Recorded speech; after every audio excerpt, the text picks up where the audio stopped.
Welcome my community family. So we are in the kitchen. We're starting out with dessert and then we're going to do the main meal. So you ready for this evening? Let's get started.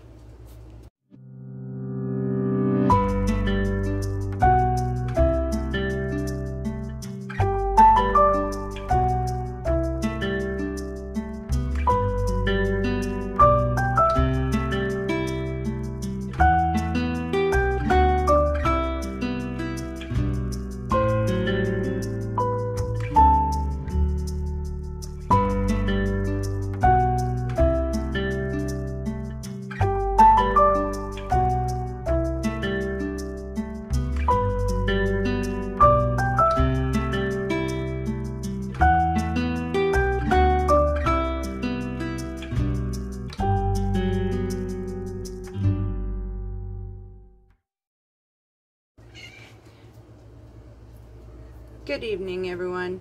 So tonight I started out doing stuffed dolmas, but we also have a really nice surprise. We had a good bunch of fresh peaches off of our tree. So I'm also going to be making homemade peach crisp, and I'm in the process of doing that right now. So we're going to go ahead and get that started, get that baking, and then we're going to go ahead into the dolmas after that. So we're currently in the process of peeling and dicing peaches. So that's where I'm going to set you up now.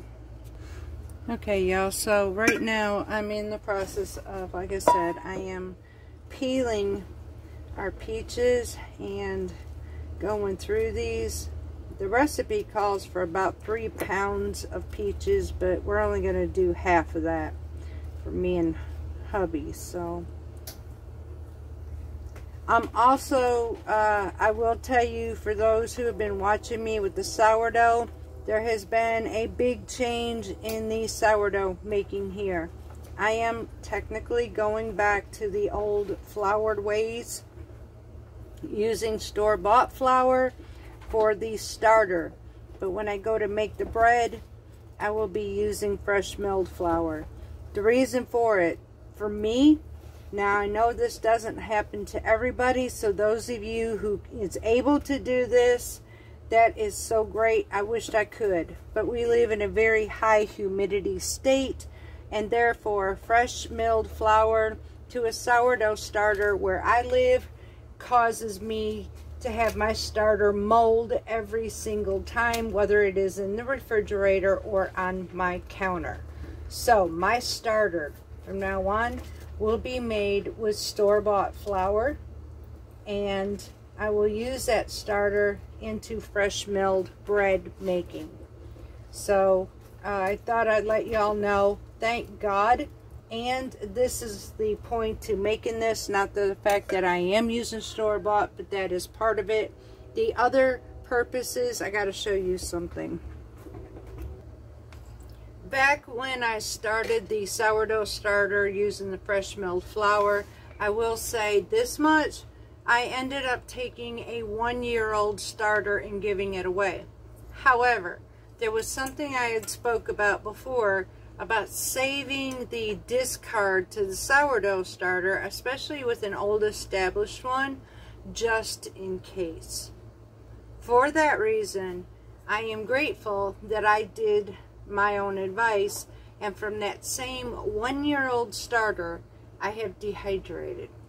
So I get to start it all over again with currently an established starter already. So this should not take me long to get right back where I started from in the beginning. Alright y'all, so we have our peaches. We're not going to add our sugar. The recipe calls for 3/4 of a cup.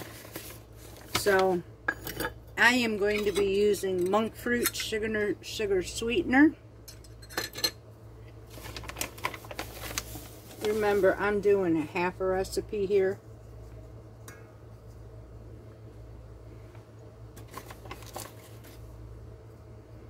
Okay. And I need about 2 to 3 tablespoons of flour. I am using soft white wheat in this case.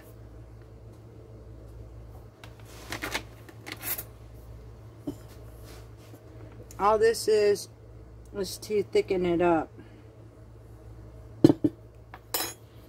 Now I'm going to mix this all together.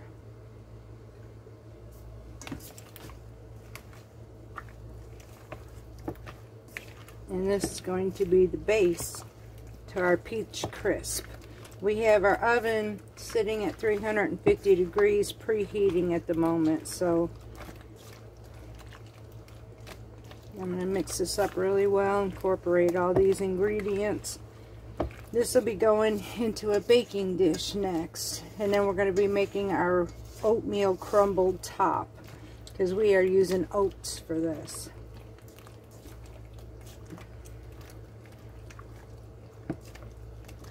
Alright, y'all, so I'm going to go ahead and get the baking dish, get this in it, and get our ingredients ready for our topping. Okay, y'all, so we need 8 tablespoons of unsalted butter chopped.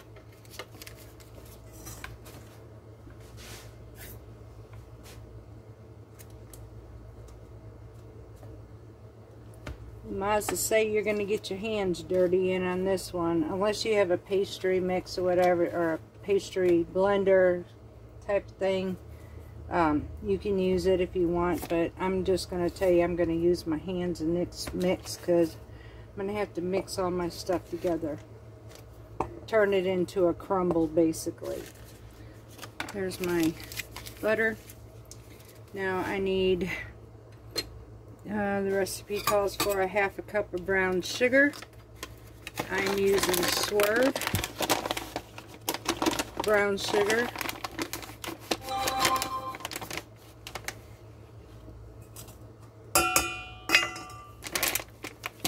I need a half a cup of granulated sugar. Again, I'm using monk fruit.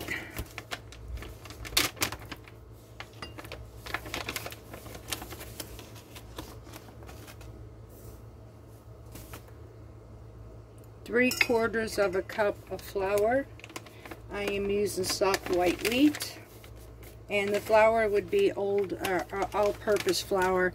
I am going to be looking, by the way, for those who are doing fresh milled, there is a mix for all-purpose flour, and it comes from Grains in Small Places. I'm going to check on her recipe into making that, because I find it's going to help me in a lot of ways here too. Alright. So there's my flour base. I need 3/4 of a cup of oats. I am using organic oats.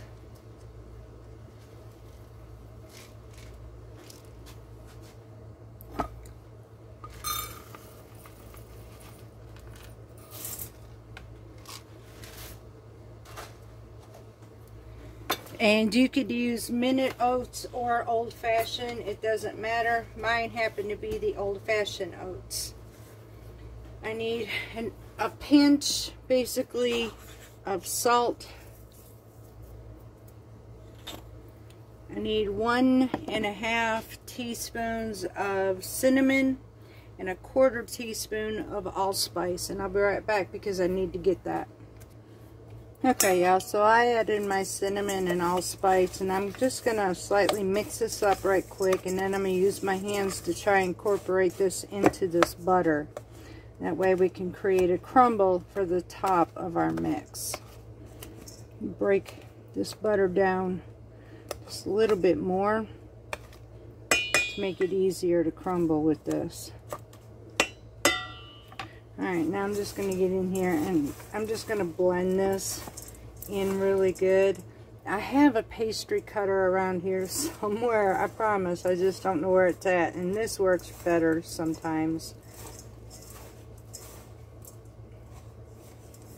I'm just going to keep doing this until I get it all incorporated, basically. It doesn't have to be perfect. You just want to create a nice crumble. And my butter is cold, so it will take just a little bit. we'll just keep doing this until we get it the way we want it to.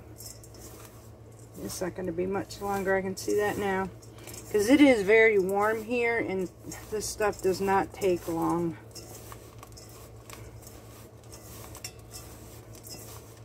I may start doing some crock pot meals very soon. And my last video, I stand corrected. It's July and August where we get our hottest part of the year. We look forward to September because it starts to cool off. Sometimes in the later part of September, but nonetheless, we look forward to fall by the time these 2 next months are over with, because it gets rough. Alright, y'all, so now I'm going to just get, I don't want to waste none of this stuff. My hands are clean, by the way. So now I'm just going to take my crumbles and we're going to put it right on top, all over our peaches. We're going to kind of cover this like a crust.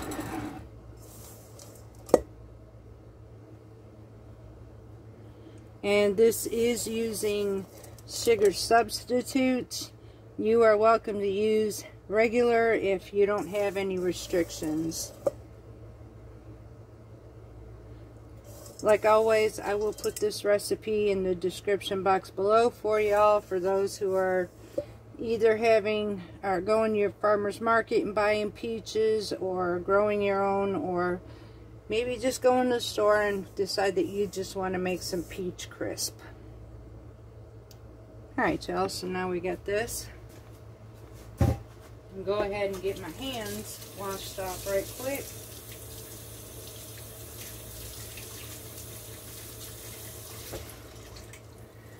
And now the next step we're going to do is pop this in the oven.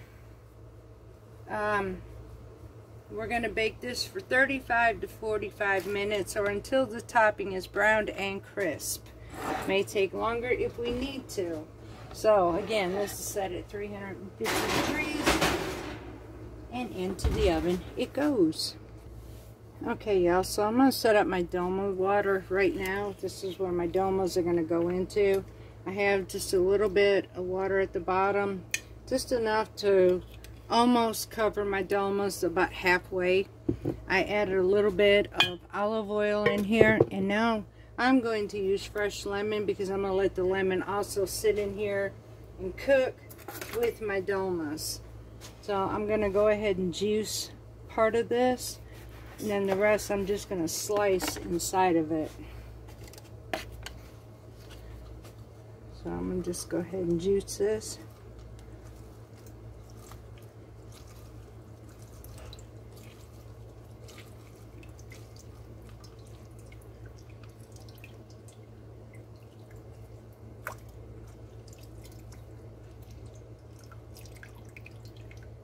Make sure all my seeds were out of it.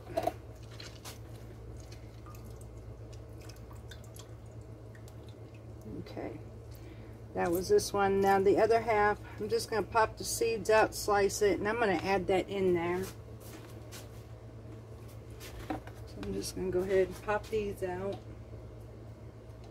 Now I don't normally do my lemon this way. Usually I'll just use lemon juice from a bottle. But I need to use some of these lemons up, so I'm going to just do it this way.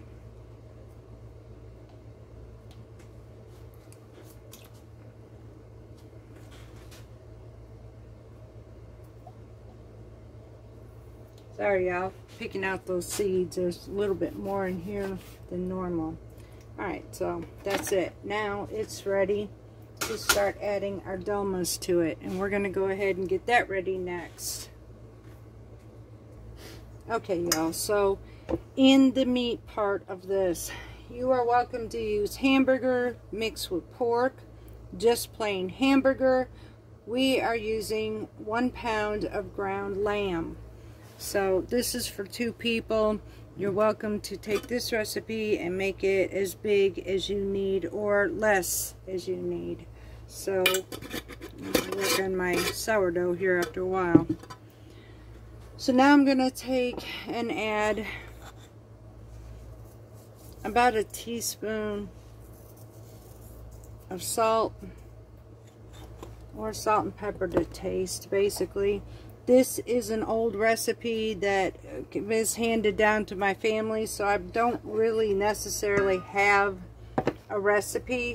So if you're interested in it, just watch it and go based by what you think your family would like in flavor.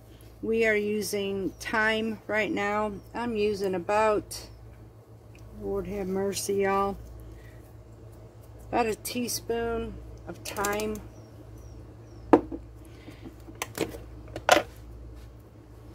And about the same for garlic.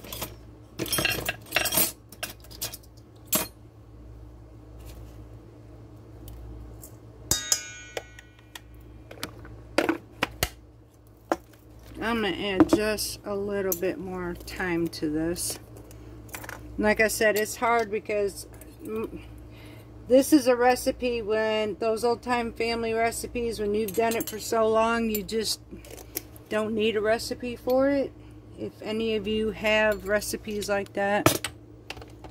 Now, at this point, hubby has decided to go ahead and opt out of using pasta for this dish tonight and just add his rice to this. So that's what we're going to do.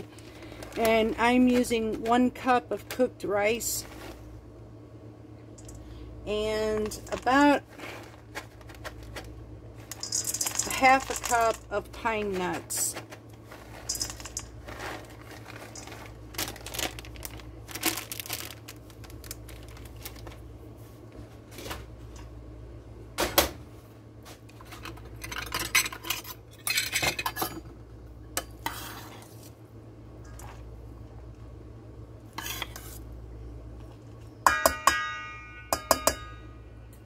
Okay.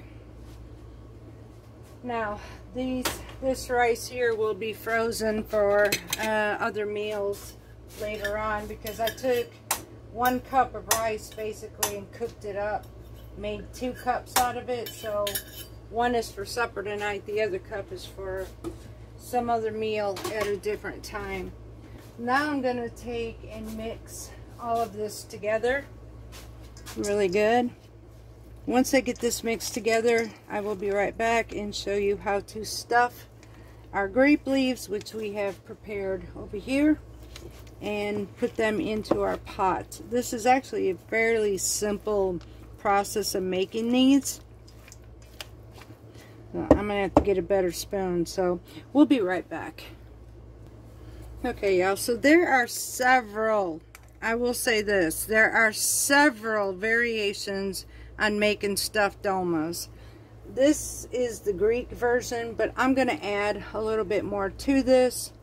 I had showed you that I have thyme, salt, pepper, and garlic, but I'm also going to add some dill weed and some mint, because this is lamb, and mint and dill go very well with lamb in this. So, and I am using my homegrown mint in this recipe.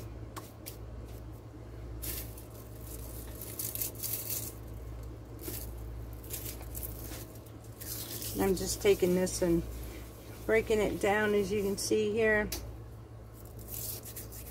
into a nice crushed mint. Oh, y'all, this smells so amazing.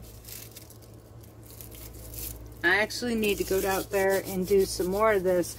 This is great mint to use in desserts. You can use it in Mediterranean hearty meals like this, or even in tea. There's many different variations.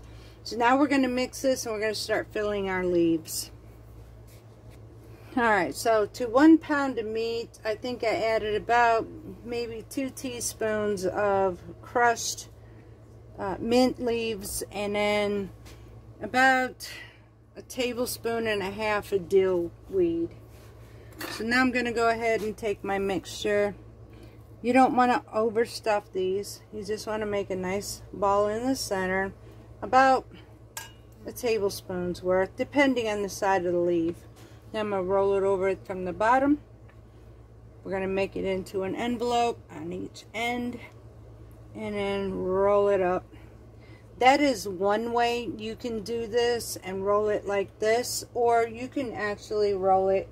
Now we make ours into pillows basically, but the other way that you've seen most generally would be taking them and rolling them out like a sausage roll. Let me see if I can find one better here to show you how to do this. There we go. There's a really good one. We'll go ahead and fill in our center. Now to do it the other way, a little bit too much there. The other way would be taking both of my sides, bringing them in like so, and then taking and rolling like this.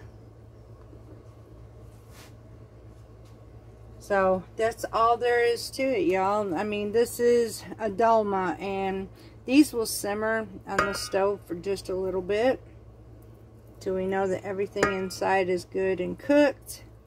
And then normally my mama used to take them and serve this over buka.